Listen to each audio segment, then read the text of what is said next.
So welcome to everyone. Sorry for the delay. We're just 2 minutes, 5 minutes more of delay. So just I live here with Riccardo.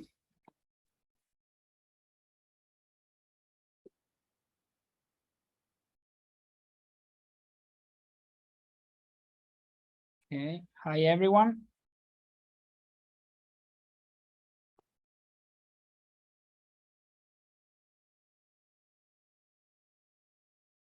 As it was for yesterday, please let me know if I write too small or if you don't hear me, and write it in the chat so that people who are connected here can tell me. And we start in 2 minutes.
So welcome to everyone for the second lecture. I hope the frame is okay. So we're happy to have Riccardo for this second wonderful lecture, I'm sure. So Riccardo, please. Okay. Let me close the door.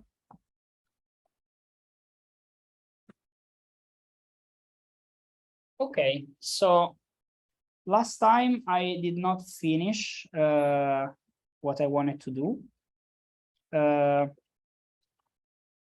Just a brief recap. We are talking about Turing instability for reaction diffusion systems.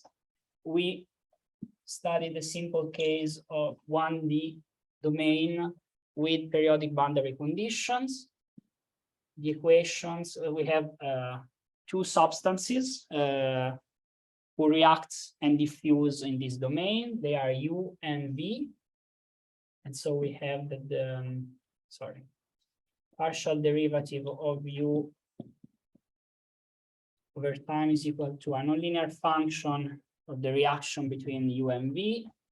And then we have the diffusion, so the Laplacian, which is simply the second partial derivative with respect to space because it's a 1D domain. And then the same for V.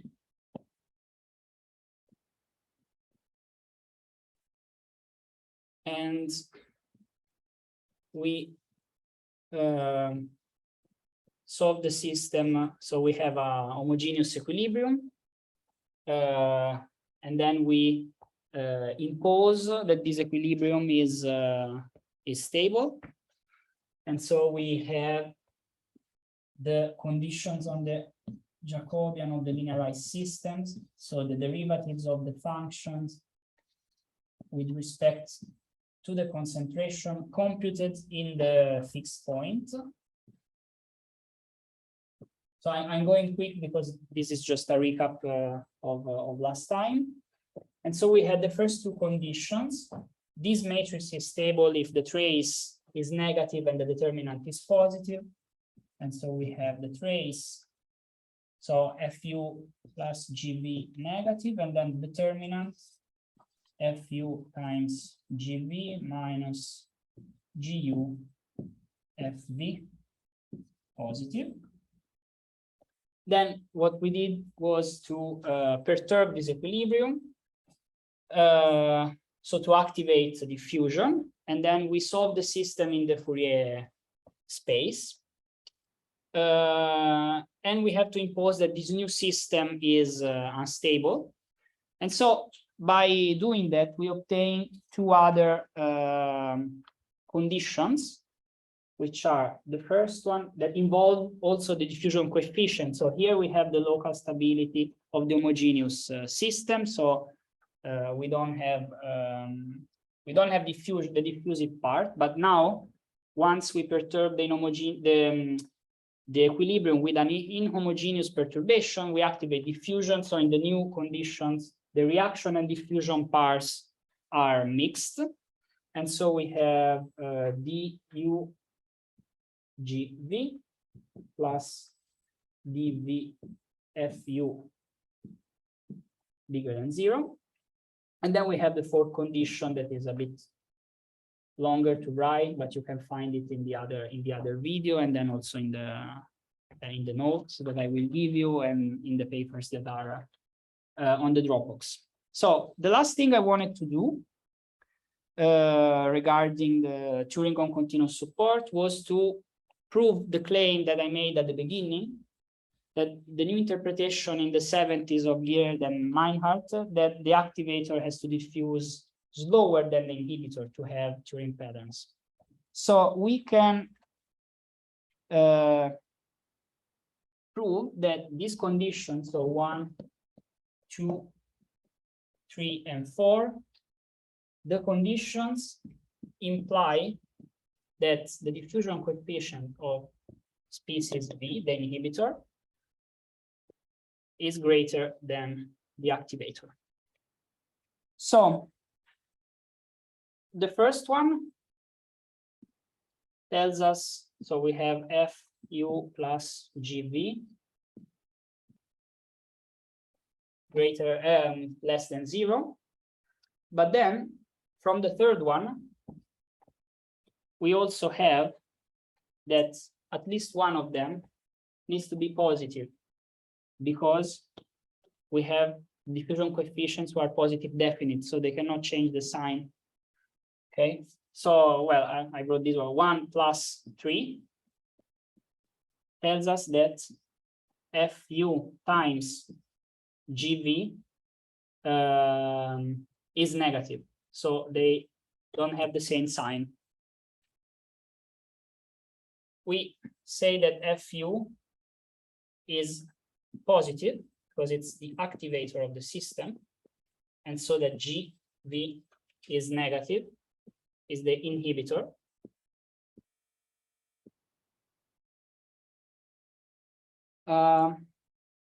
So I will delete the conditions, assuming that I will not need them. I need only the third one, so I will keep the third one and delete the others.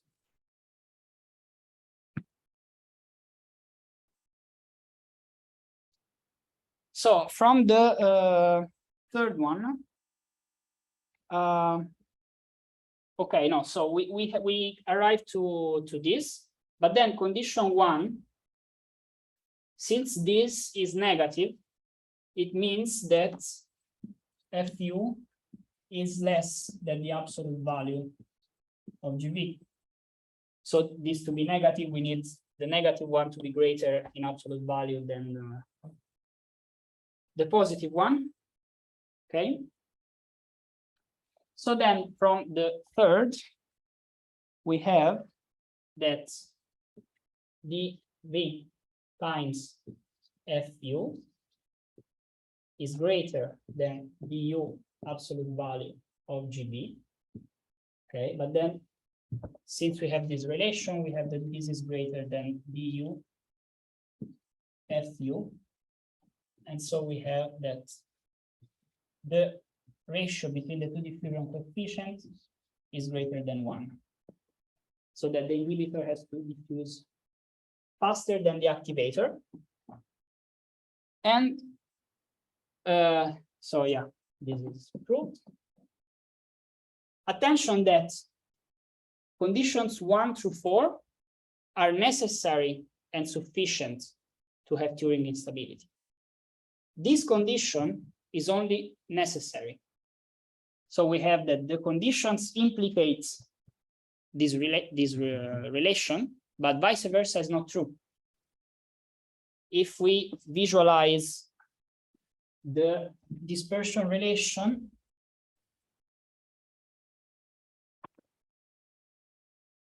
that I showed you last time, we will see plenty of those during this mini course. So to have this case, so to have a range of k such that the maximum of the eigenvalue of the Jacobian with space is positive, this implies this relation. But then we have many cases. Well, if we have this relation, we might have this. So we don't have instability. And then we will see, hopefully today, that on network, the conditions are not even necessary and sufficient. We need something else. Okay, so I will delete.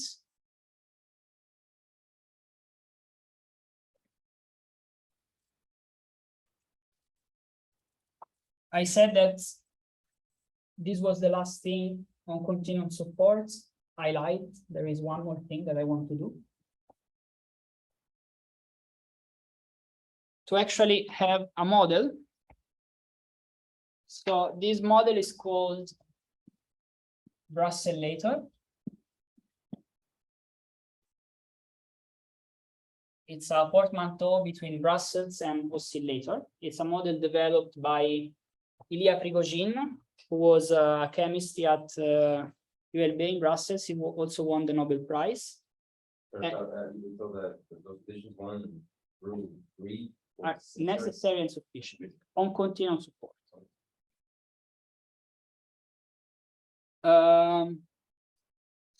And he made this model in 1967, so Prigogine. He also wrote some nice books about self-organization, like popular science books. Then the version that we use of the Brussellator is due to Galla and collaborators at Manchester in a paper of 2008. At the end, it's the same model, but it's just a different scaling of the parameters. Okay, so the model is about an autocatalytic reaction, describes an autocatalytic reaction, and we have 4 variables. And those are the reactions. So we have that X, I never remembered them, becomes X plus U with rates A. Then U plus Y with rate B becomes V plus Y. And then 2U plus V with rate C becomes 3U, and then U degrades with rate D. So we consider the evolution of U in time and D and D. We don't have diffusion. Now, this is a well-mixed environment, so it's a special system. We have the form now. We give the form for F U D that we had in the NG-UV. That's the model. So when we change model, we can study the Fitsum-Nagumo, Stewart-Landau, Mimura-Marray. There are many models. We change the form in the reaction diffusion equation. We change the reaction part. The domain acts on the diffusion. So if we change support or network, we change the diffusion when the model is in the reaction. And now this is a kinetic model, but Turing instability is broader, works also for systems that are non-kinetics, like the Fitsum-Nagumo that is inspired from neuroscience. Okay, so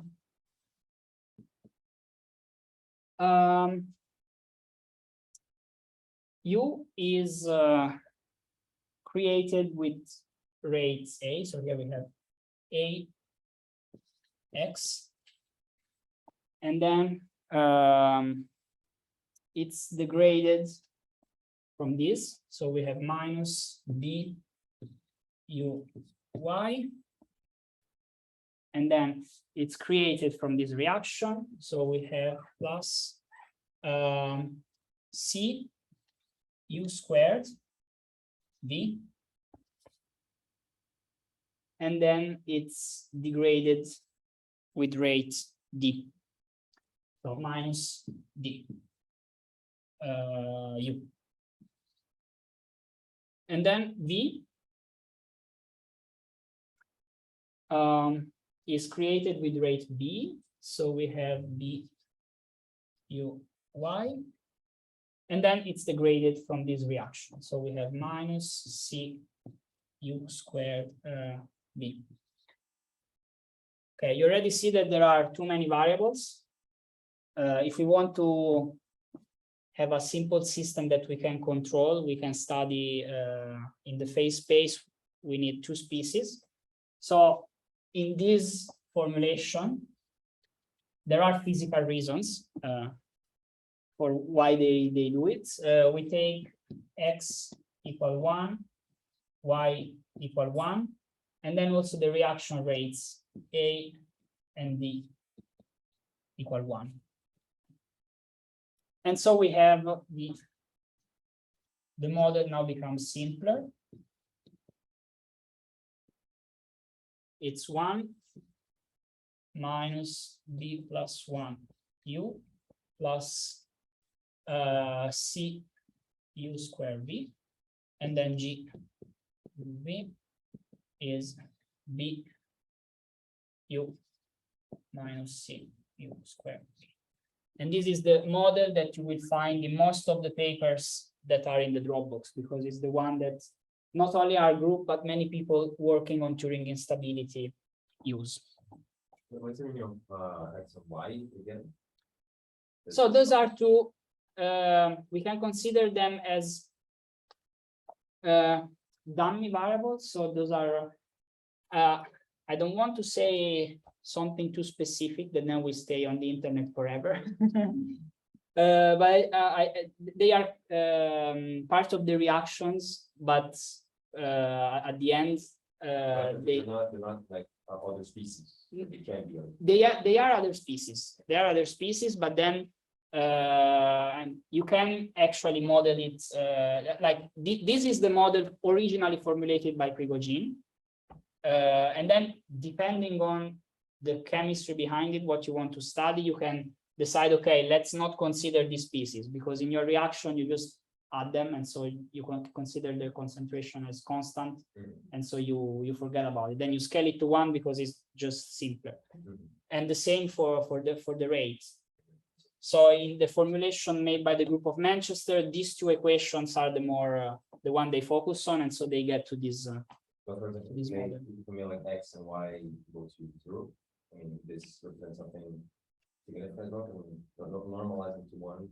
No, but it's not. I think that this means that the reservoir is keep feeding. Yeah, you can consider like that you have infinite of this, so the concentration doesn't change, and you are interested in the degradation or production of U and D, but that's just an approximation.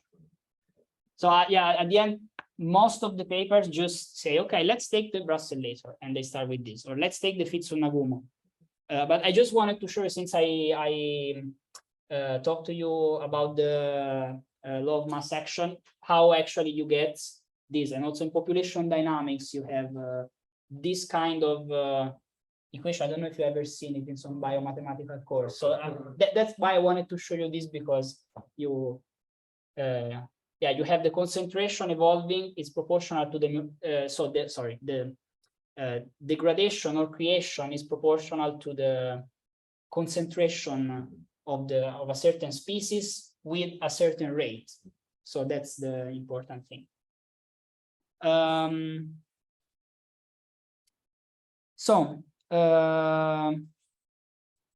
Now I can delete all these. I just leave the part on the right.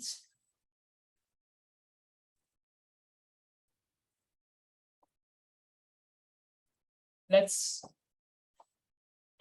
study this model without space. So I will not do all the calculations, but I don't know if professor, if there are homeworks for them, but as homework, you can check this. So that the fixed point U and V is 1 and B over C. And then the first two conditions for the stability of the homogeneous, the Jacobian is B minus 1 minus B, and then C minus C. This is the, if you take the derivative of the function with respect to the concentration and then compute it in the fixed points. And so the first two conditions for homogeneous equilibrium, they are C greater than B minus 1, and then C greater than 0. This is always satisfied because we are talking about reaction rate. So that's what C and B they represent. And this condition, if we plot in the space of the reaction rate, B and C, it's a curve like this. So above here, we have a homogeneous fixed point. Below, the point becomes unstable. That was one of the things I wanted to talk to you about, but I will not. Here we have a Hopf bifurcation.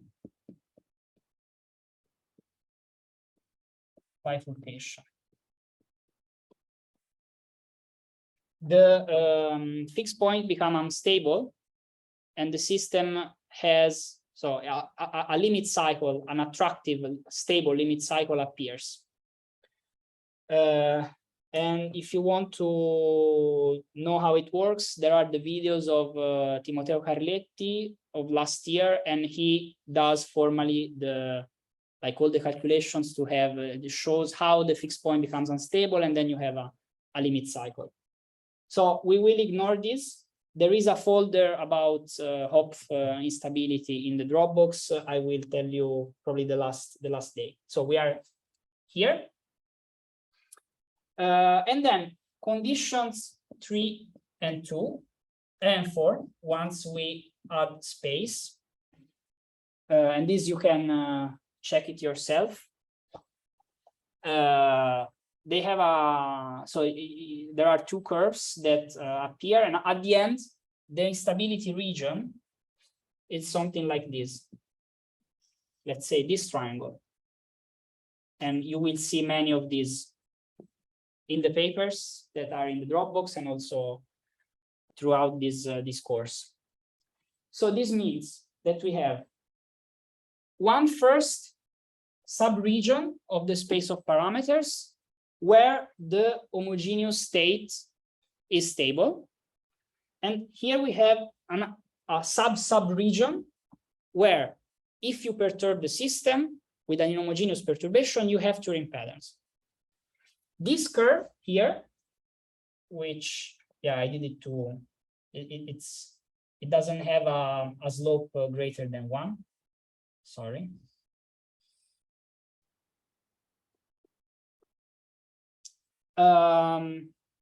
Changes with the rate of coefficients. So the greater is V compared to U, and the larger the region is. So this is fixed because this is a system without space. So this is fixed. But then with the diffusion rate, this curve changes.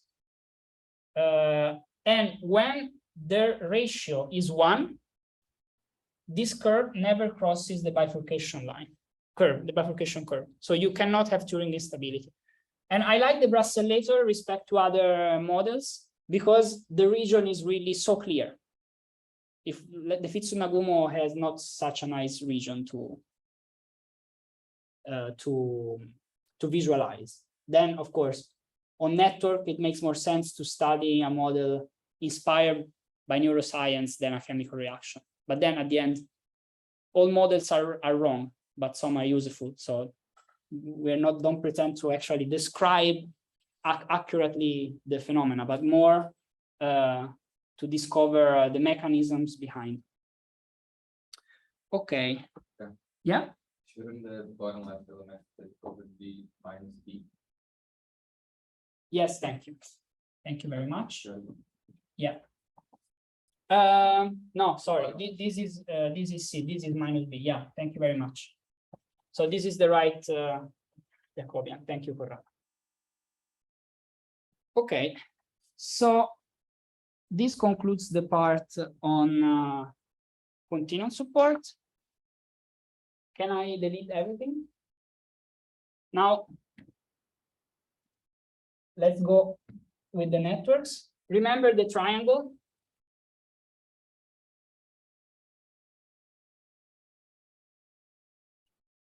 So yeah. This region that you draw, that region. Yeah. And you said that if you do a minus perturbation, then there's three patterns. Yeah. Like the shape of the region is not really well defined in general, but will it always be from infinite, or necessarily will it be, I don't know, can we have a sort of model in which this region is bounded somehow? What That's a good question. I think so the Brasolator is infinite, and also the Gisborne-Landau, even though it's not really Turing instability, it's called more Benjamin Fair. It's similar concept. I think the Fitsunagumo one is bounded, so I don't see a reason why it should be infinite. But I'm not sure. But then I will. Can you remind me this question after? So I will actually check it out. I forgot my pen. So before starting with diffusion on networks, that is the important part, just some basics definition. So when we talk about a network, we talk about a set of vertices or nodes. Usually graph theorists call them vertices. In network theory, they are nodes. And edges or links. Again, graph theorists, they call them edges, and we call them links.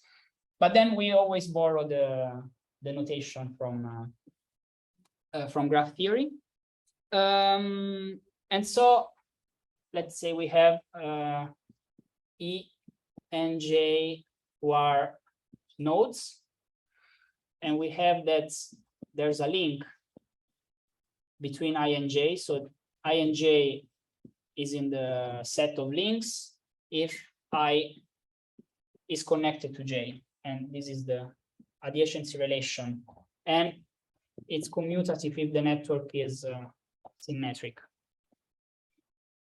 And so we can fully represent a network by its adjacency matrix, whose elements are 1 if I and J are connected, and 0 otherwise. And then, of course, doesn't have to be 1. It can be any positive real numbers. In some applications, they're also negative. I have no idea what it means. So in my world, it's always positive. And so just making an example. I don't know, have you ever seen the adjacency matrix, how it is built from?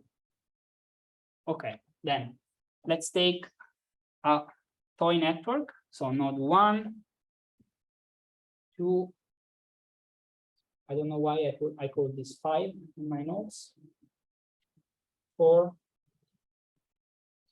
and 3. And then I connected this, and this. Okay. So A is going to be a 5 times 5 matrix. And so the form will be, let's see if it fits here. Usually we take the convention that a node is not connected to itself. but that depends also on the application. Sometimes there is it's this that's called, I think, there is a name for graphs with self loops. I don't remember. Multigraphs, if there's a link, like there are multiple links between two nodes. So one is connected to 2. It's not connected to 3. It's connected to 4 and not to 5. And then we proceed the analogous way. So 2 is connected to 1, not to itself, to 3, not to 4, and to 5. 3 is connected not to 1, but to 2, not to itself, to 4, and to 5. And then 4 is connected to 1, not to 2, to 3, not to itself, and to 5, and then 5. 2, 3, 4, and not itself. So the matrix is symmetric if we did the right. There is another interesting matrix that we can build. That is called the Incidence Matrix. And so it has the dimensions of the nodes. So 1, 2, 3, 4, 5, and as many columns as the links. So we have to name the links, and we choose an orientation. This orientation, it doesn't mean that the network is directed. This is a common misunderstanding. The network is still symmetric, but then you choose this orientation to define, let's say it's the base that you choose to define your incidence matrix. And usually it's induced by the order, by the labeling, but that's just a convention. You can define it however you want. In the framework we work on, it doesn't change anything. Then if you work with topological signals, yes, but don't worry about it. So we choose this orientation from the smaller node to the higher in number. 3, 5, 4, 5, 3, 4. And then we have link A, B, C, D, E, F, G. So this matrix, so A, B, C, D, E, F, G, takes a -1 from the node that it's leaving and a +1 from the node that is going to. It's like if we give a tail and a head to each link, and the tail is -1 and the head is 1. So link A has a -1 on 1 and a 1 on 2, and then all the rest is 0. And then same for B, 0, then has a -1 for 2, and then a 1 for 5, etc. And you can build this matrix. It's very interesting that this B, that we will see in a few minutes, has actually a topological meaning, and it's the boundary operator in topology. Also, the boundary of a one simplex is this matrix B. Okay, so now that we know what's a network and how to represent it with the adjacency matrix, let's see how diffusion works. So on continuous support, so let's say classic diffusion is modeled by Fick's law, and we have a current of the substance who's diffusing that goes with the gradient of the concentration. So you diffuse from a region with high concentration to a region from low concentration. And it's very similar on networks.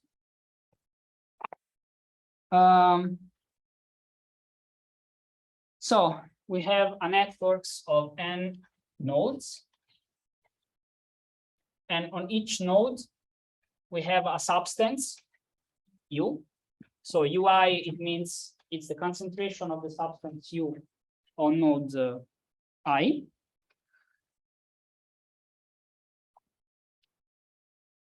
And then if there is another, so this is node I, we consider another node J with this concentration Uj. I did it respect to U, to I, okay. So how does the concentration on I changes if there is a link between I and J? So this concentration will be proportional to the difference of the substance on I and J. So if there is more substance in J, there will be diffusion towards I, okay? If there's less, this will be negative. So there will be substances, so the substance will flow away from you. And actually, we can put an equality by considering a rate that is the diffusivity, the diffusion coefficient, that is the same, has the same meaning. It's not exactly the same as it has on continuum support. So now if we consider the whole network,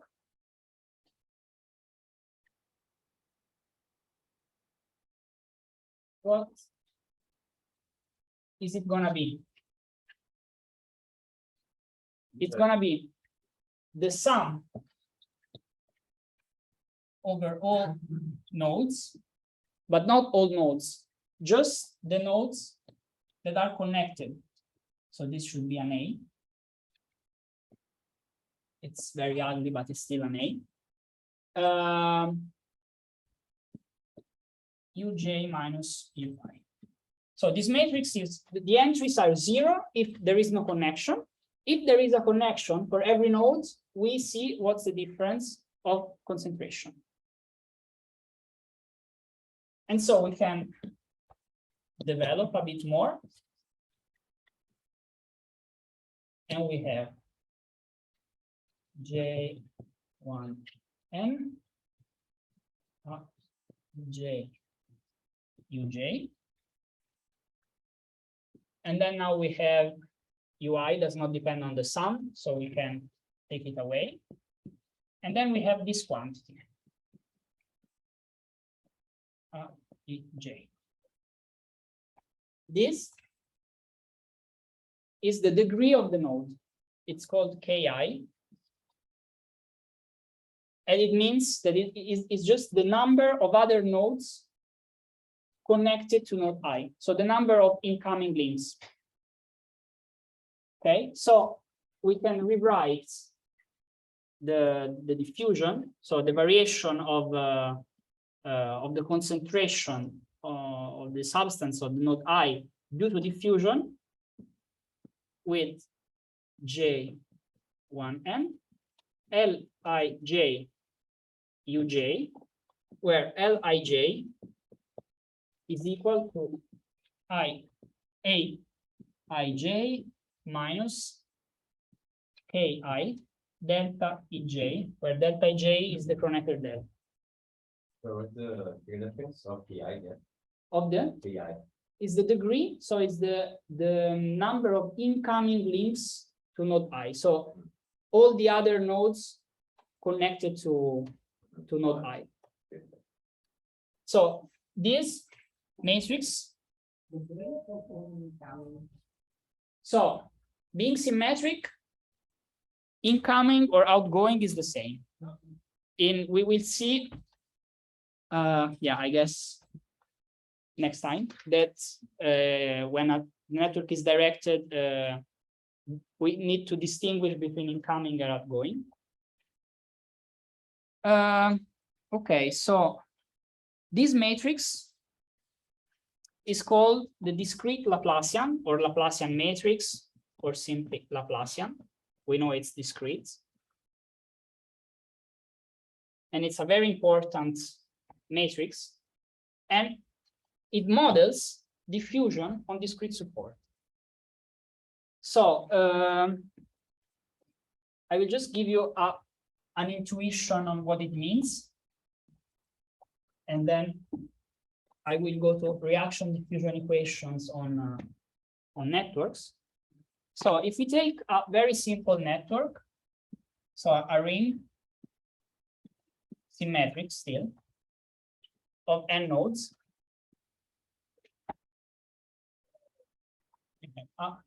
I plus 1, I minus 1.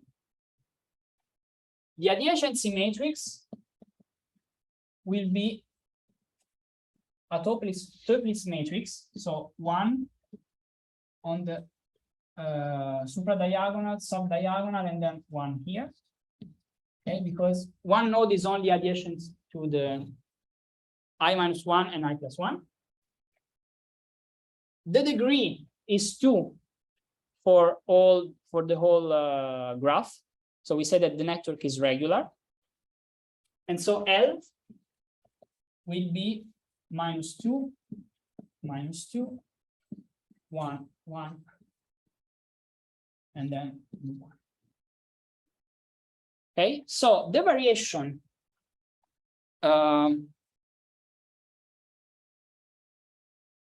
a certain quantity diffusing on its graph on node I is proportional to u I plus 1 minus 2 ui plus u I minus 1. And then here we can imagine that there is the discretization that on network we always take it equal to 1, so it doesn't appear. And this is exactly the discretization of the grid, the spatial grid of a one-dimensional domain with periodic boundary condition with the finite differences. Okay. The cool thing is that, so while, okay, we have a domain like this, or also a 2D lattices, it's really easy to make the discretization. But with networks, you can take any network you want with the topology, the most exotic you can think about, and then you know that still this is the Laplacian, and you can model diffusion. So while modeling diffusion on continuum, it's really difficult. You need sophisticated integration methods to understand like finite elements. Also computationally, it's a nightmare. I wouldn't even know how to start. Here it's so easy. Okay. And then, so this, so it's easy to see the embedding of this network to this domain. But there are some networks that don't even have an embedding or a known embedding. So you can really move forward. Then, of course, you lose some things because sometimes it's an approximation. You don't have a distance between 2 points, etc. But then from the modeling point of view and computational point of view, you can do things on network that on continuous support you cannot. And so speaking of,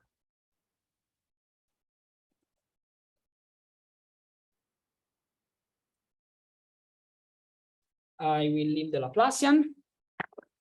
We can study reaction diffusion systems on network. And those are the equations. So again, U and V, F, UI, VI. So we have the reaction part.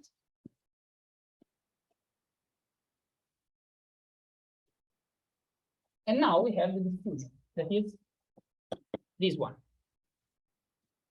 Du, J, Lij, Uj, dV, Lij, Vj. Sir, do you think it'd be interesting to see what happens to the system when we allow, for example, the diffusion coefficients to actually vary for the position? Oh yeah, that's yeah, that has been done. Yes, it's something interesting. That depends when we have a.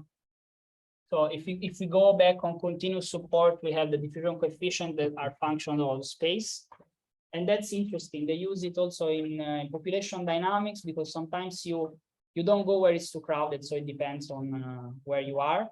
And in that case, the dispersion relation is not anymore like this. but then it's like has different zeros. It's really interesting. I forgot to ask you last class if it was possible that it would be periodic. Would be periodic. No, this is just the way I made the draw. I don't know. I don't know if there are cases in which can be periodic. I guess yes. But it's very sort of standard form for this diffusion. Do you assume it's Gaussian or something? The collection of Gaussian? Usually, yes, it's the classic kernel. Yeah. But then I don't know much more than that.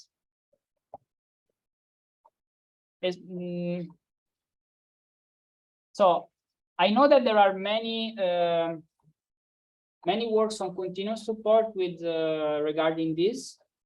This one I'm where I saw this dispersion relation is from a German group. I can send the paper to you after, and it's about metapopulation. So you have kind of mean field and network together, that you have here our well-steered system, and then you can diffuse by links. But then yeah, I have no idea if actually on network they did it. Someone did it. Okay, so the Laplacian, we know how it is, and then you'll see it many other times. Okay, so actually, yeah, I should have said more things about the Laplacian, but then, okay, this we will need it in a second. So the Laplacian, coming back to the Laplacian, we can write the matrix in compact form this way, where D is the matrix that has the degree on the diagonal. It's a diagonal matrix. And attention that in some books it's defined with a different sign. For example, the book Newman, that is an institution of network theory, uses this. When studying synchronization, they use this. We prefer this because it naturally comes from diffusion, because L, so from now on, forget this, but just be careful when you look in the literature that it might be different, because this matrix is negative semi-definite.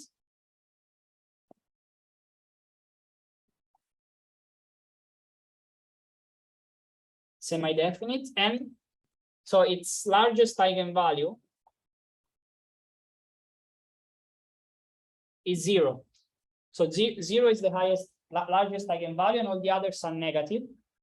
And it has as many zeros as connected components in the network.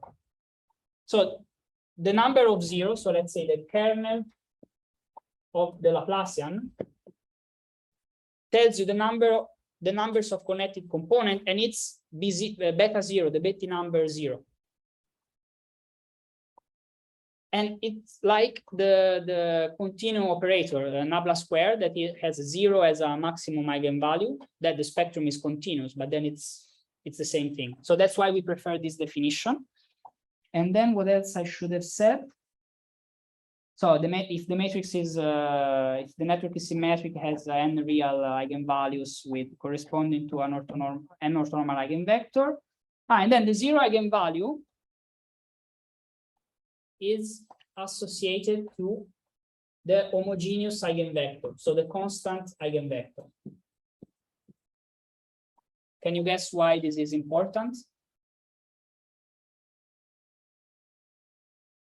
What do we need for Turing? The first thing that we need. We need a homogeneous stable state. So if we don't have this, and we'd see a case where we don't have this, it cannot work. Okay.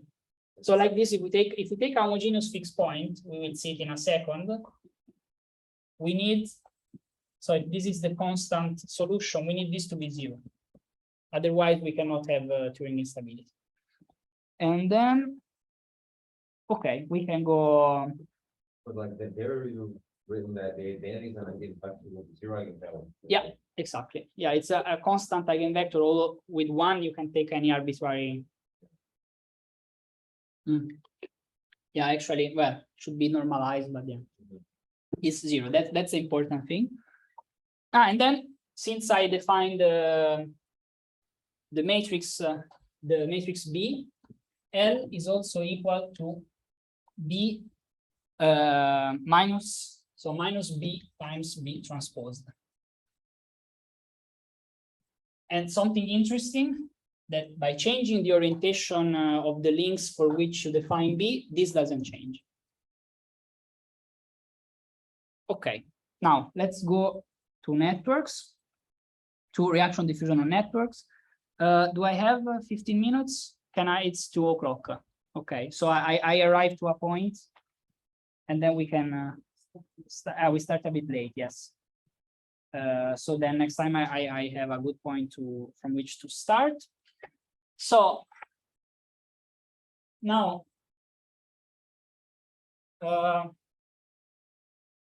going back to reaction diffusion systems on networks, you can see already one very nice thing, which I already said for diffusion, but I like it even more when it's in this case, because in the end, the diffusion equation on some exotic domains, you can still solve it. But reaction diffusion equations on exotic domains, it's very difficult. And now we just have ODEs, so computational is really easy. And the geometry of the space is given by the eigenfunction of the Laplacian, which are really easy to compute. So it's really a nice simplification, I think. Because now it's ODEs because space is here, is the index of the node. So again, I will do quickly all the calculations of last time. So I will go a bit faster because we already seen it. We take a homogeneous state, so it means that on every node we have the same. So UI bi, sorry, is equal to a constant solution for every node.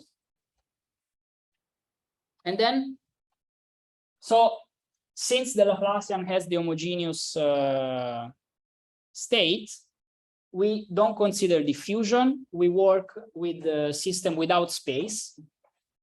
And now, system without space on network, I think it's even more interesting because system without space, it means since there is no difference in the gradient, that you don't have the links.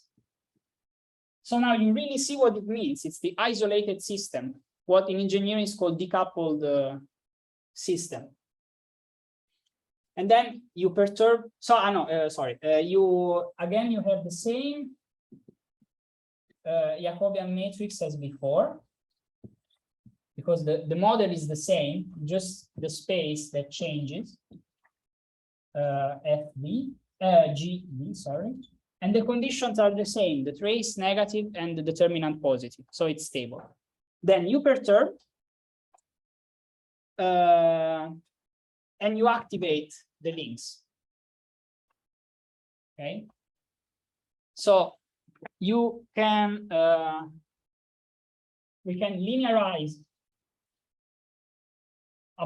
the perturbation about the homogeneous state. And so we write now the equation for the evolution of the perturbation. So we have delta UI because it's inhomogeneous. It's a different perturbation for every node. And now with the Taylor expansion as for the case on continuous support, the delta U plus FV delta V, and then we have du sum Laplacian delta uj, and then the same GU. So that you start with the decoupled system, and then you put in the beats that you start to do the nodes, then you perturb. Yeah, sorry, I went probably too fast. So we have U star V star on every node. So you don't fill the links because you don't have a gradient of concentration. And then, as we did last time for continuous support, you perturb inhomogeneously. So it means that ui is equal to u star plus a delta ui. And the same for v plus delta vi, where delta u and delta v are small. And then you plug in this equation, and you have that the time derivative of the homogeneous part is 0, and so you have the part with space. Here you can linearize exactly as I did last time, and the same is here. We have the homogeneous part, the sum of L is 0, and so it remains the perturbation. GV.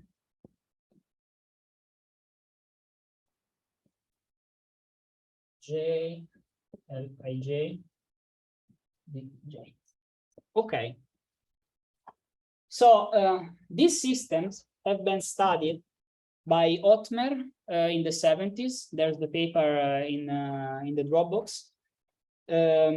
But then still Ottmer was, I mean, it's a great paper, revolutionary, but then still anchored to continuous support. So it's a discretization of continuous spaces. But then the modern version of Turing instability was done by Nakao and Mikhailov in a Nature Physics of 2010. I suggest you to read this paper. I think it's one of the best papers I've ever read. And they really already had the modern version of network theory, because when Ottmer wrote his paper in the 70s, still networks were not so popular, but then they are popular since the beginning of 2000s with the work of Barabashi, and Nakao and Mikhailov really revisited Turing instability with the modern theory of network. Okay, and this I should have said this before I wrote the equation, but yeah.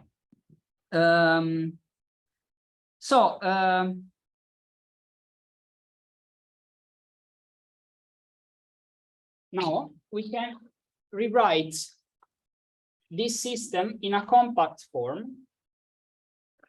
Yeah, I will have to delete everything. So I hope you have it noted down.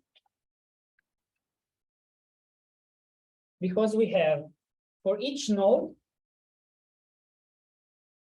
we have 2 times 2 system. So it means that in total we have 2n times 2n.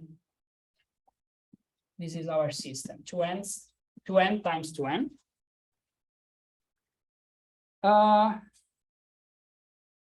And I'm writing in the following way. So we have Greek Z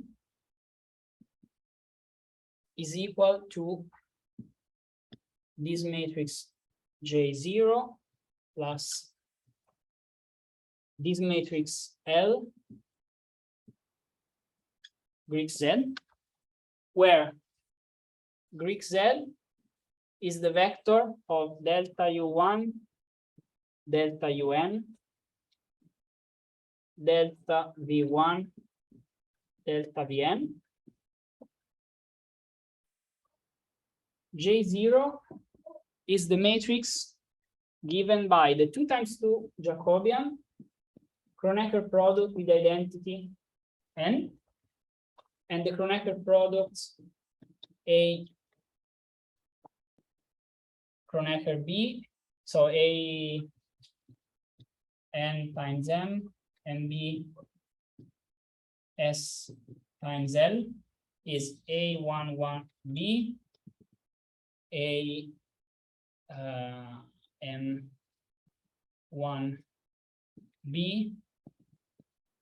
A N1B, A NMB. This is the Kronecker product. And then L is the Kronecker product between matrix D and our Laplacian, and D is the matrix du0 dv.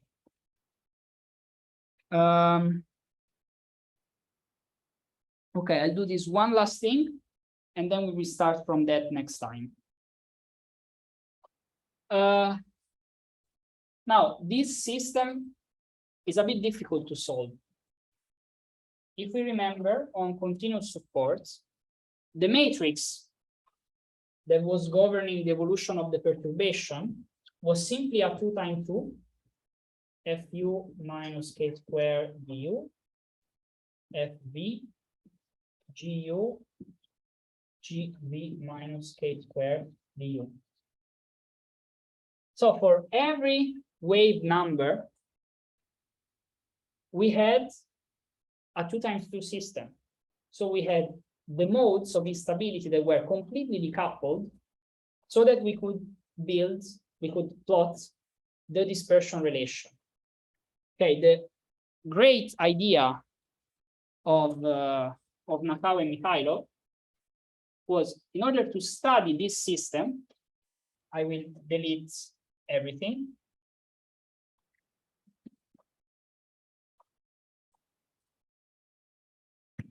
Is to expand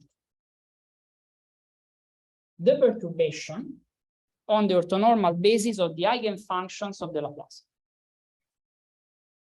So the Laplacian has n eigenvalues associated to n orthonormal eigenvectors with this. So this is the equation J1n Lij for a given j component of the alpha eigenvector is equal to the corresponding eigenvalue component E. Okay. So now if we write the perturbation on this basis, so delta U E, we write it as a sum of some coefficients U alpha times the eigenvector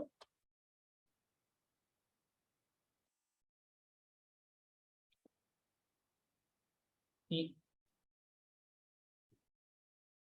alpha component I, and then the same with V, some coefficients V alpha component I, and then we plug this into the linearized equation.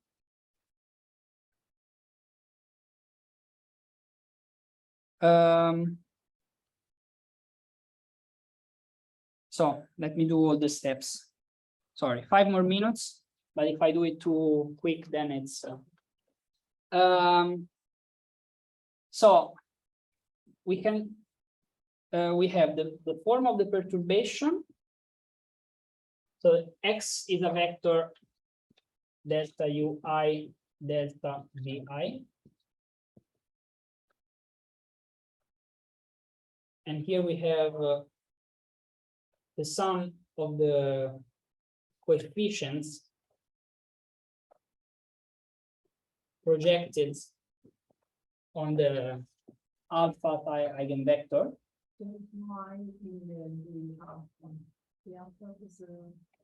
Yeah, here, this is just a coefficient that depends on the alpha, not on the I. We are changing bases.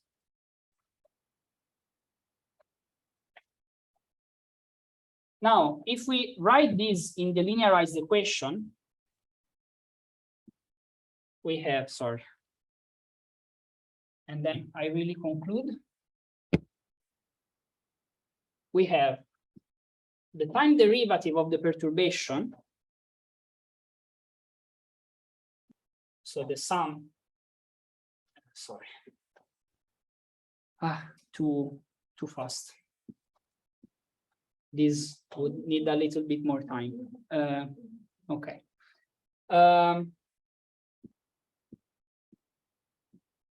Then will let me know if it's clear. I maybe need to go through this again. So we had the perturbation, the derivative of the perturbation equal the linearized system. Now, instead of the perturbation, we put the perturbation written in a new basis. Okay, we are not anymore on a. So the perturbation is in a certain basis that is random because it's a random perturbation, we choose to study the evolution of the perturbation in the basis of the Laplacian. Okay. And so now we see that already, like this, we have a 2 times 2 system, because for each component we can project. And so we have the 2 times 2 Jacobian times the coefficient on the basis. And here's the magic.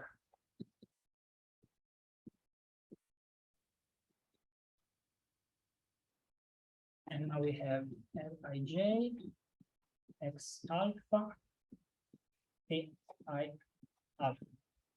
But we know that this, on this basis, this is the eigenvalue. So I will go above.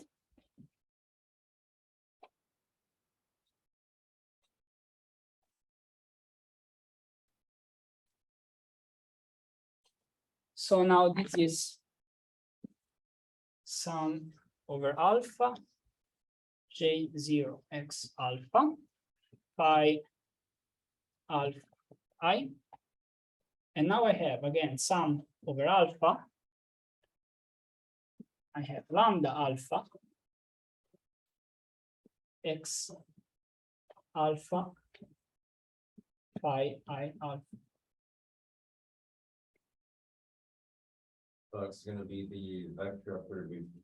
Yes. X alpha. The wind that Yeah. I would be, you can basically do with the eigenvectors. Yes, exactly. And now I forgot the diffusion coefficient.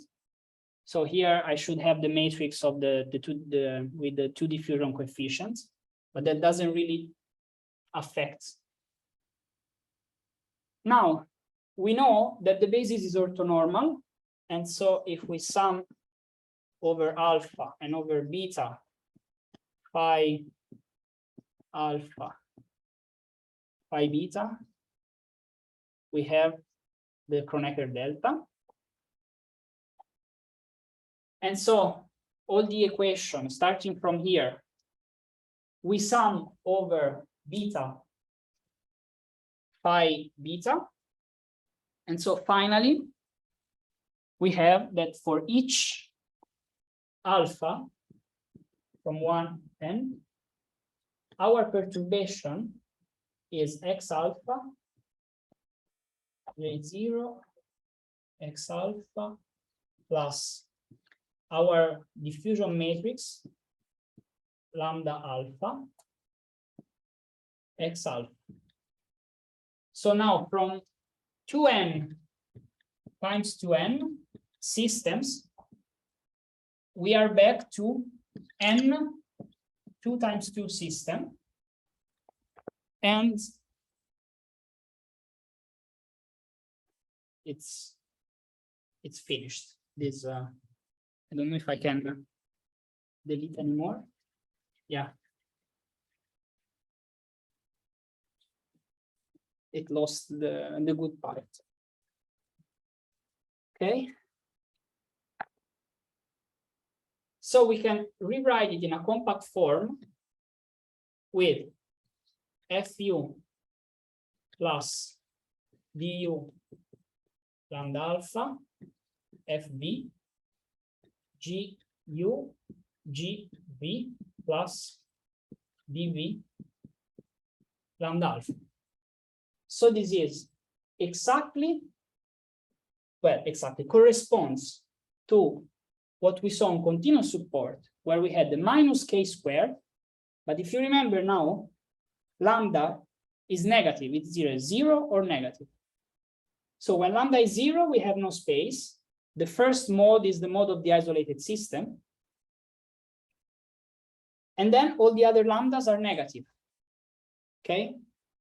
And so what is this? So the coefficients of the perturbative expansions, they are exactly as the perturbation in the Fourier space. They correspond to the, I think I called it ZK. So it's just a basis where it's easier, where the operator is diagonal and it's easier to study it. Okay. And so we obtain something that corresponds to the continuous case. And then we will see the dispersion relation next time, because now I'm really too late.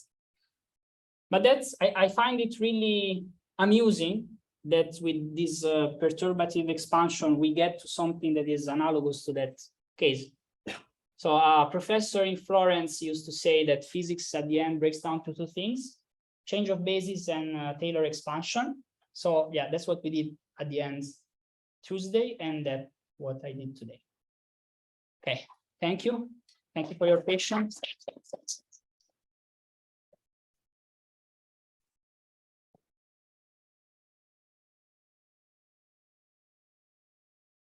Question? Let's see.